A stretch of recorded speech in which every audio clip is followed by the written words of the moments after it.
Firstly, a big thanks to Lofree for sending me this keyboard to review. I'm a huge fan of low-profile mechanical keyboards, and I was lucky to be selected as a beta tester from a long list of other applicants to look at this keyboard. And I was really excited because there's not that many offerings in the low-profile mechanical space, although there's more coming out as time goes on. There's also not that many parts and switches you can use compared to the full-size ones, so I was really excited to see something different come out, and I see competition growing, and that's definitely here. This keyboard is, it's certainly a different offering, a premium offering, and just really happy to check it out. I personally prefer tactile switches, and I was very happy to receive that type in this one.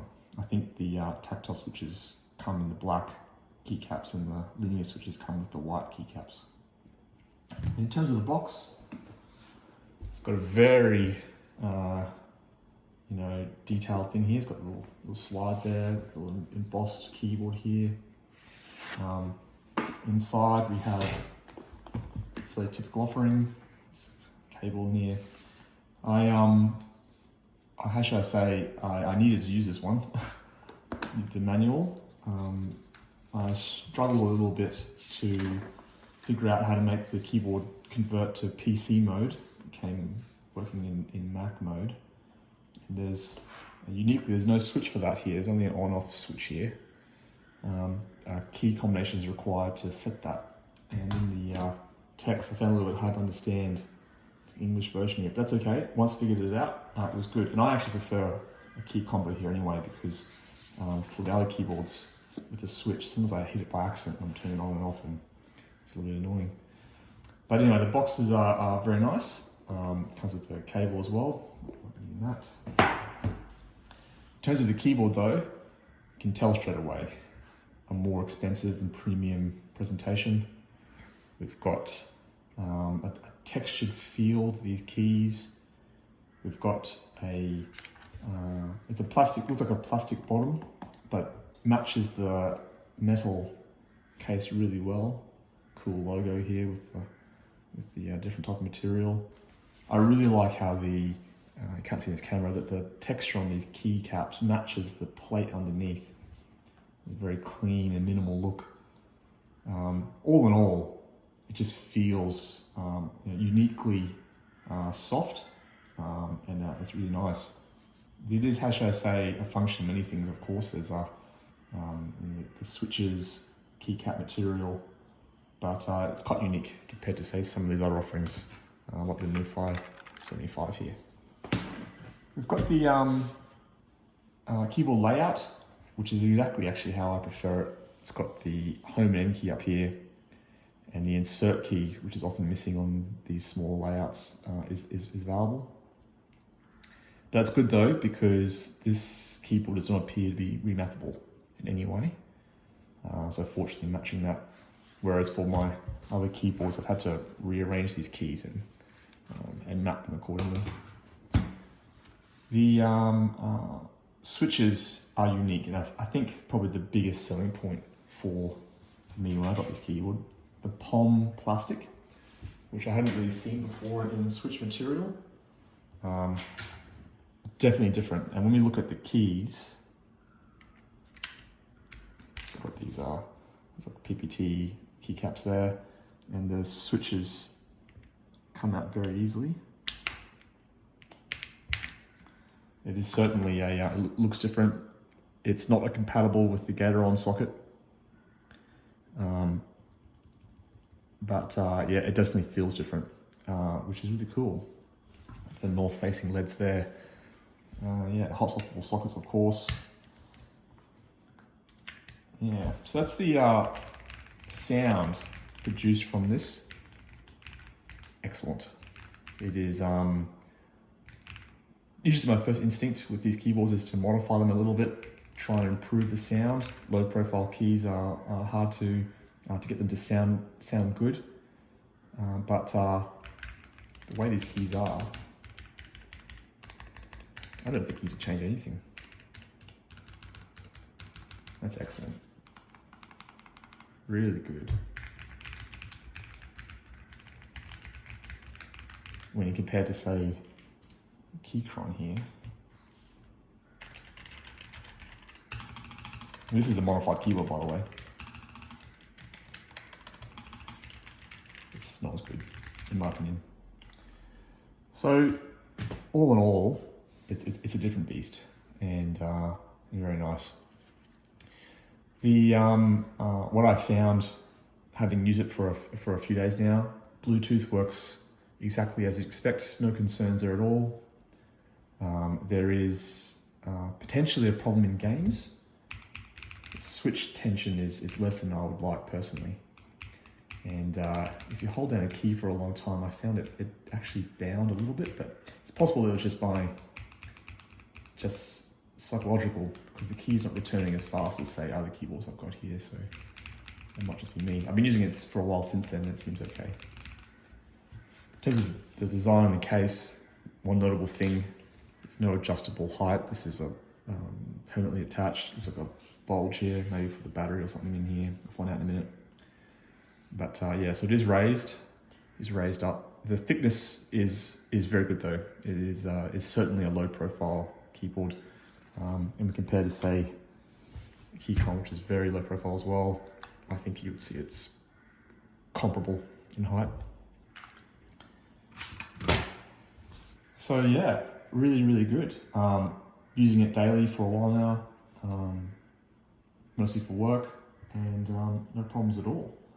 But even though I don't want to mod it, let's open it up anyway and see what we have inside. So in order to disassemble here, looks like we're using 6-point star screw heads here. I don't need to disassemble everything here. Looks like it would be simple though. Taking all the keycaps off, I think, would expose these screws in here for removing that whole plate and disassembly. But I really just want to check out the bottom half of it. So I'm just going to try and take out these screws on the sides of the case. These screws seem really delicate. There's not much length in them, quite small, and they are easy to lose too, so take this carefully. So it was actually hard to get this screw out, and I thought this one screw in the corner wouldn't come out, this little dude, and I hope I didn't strip that, but yeah, quite difficult getting out, but I'm glad I did though, because I can see straight away if this is not what I thought at all. First things first, that bottom case is metal. It's sharp, and that's cool. That's quite premium. And we've got inside here the got PCB component, which is separate from the main PCB, and if you can see that, and that's different.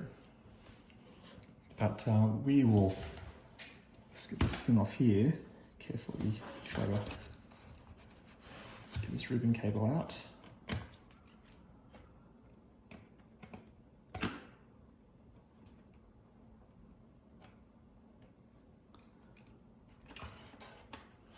Maybe safe on the bottom one. Actually, you know what? I'm going to leave it, because all I wanted to do in here was just check out the insides. What we have is clearly a lot more detail than the other ones I'm comparing to. We've got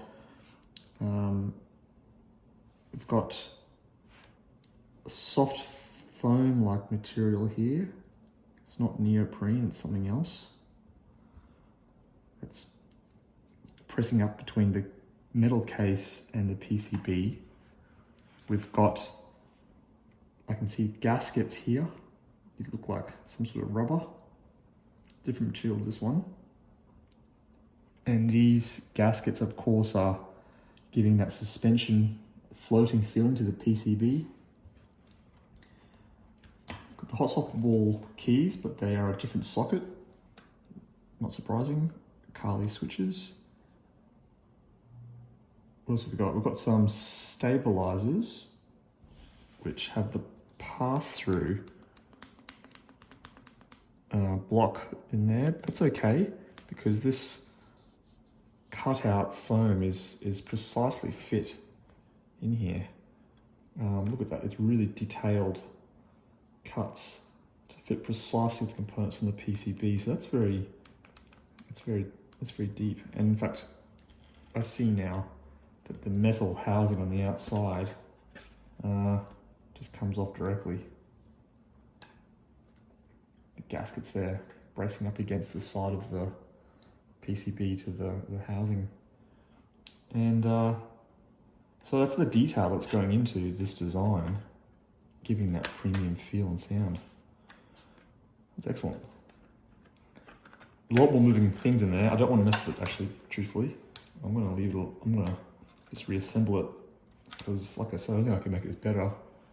And I'm also worried that because it's so fine and small miniature, I might actually break it. So back to reassembly, I think.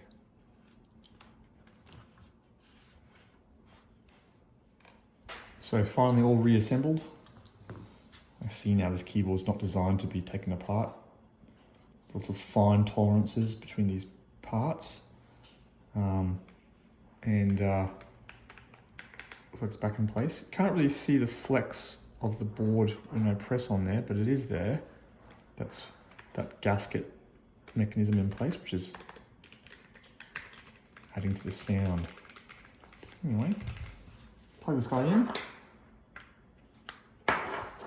It's got a nice backlight for all the keys, although it's not shown through keycaps. We've got some lights on the bottom, and we've got a light on the edge there. Use the function keys to change that. It's got different colors, and I think it's got some effects in there. You can change the color in the system and change the brightness up and down. Pretty some system to other keyboards. And yeah, so that's it in action. Let's just see what it's like on the type.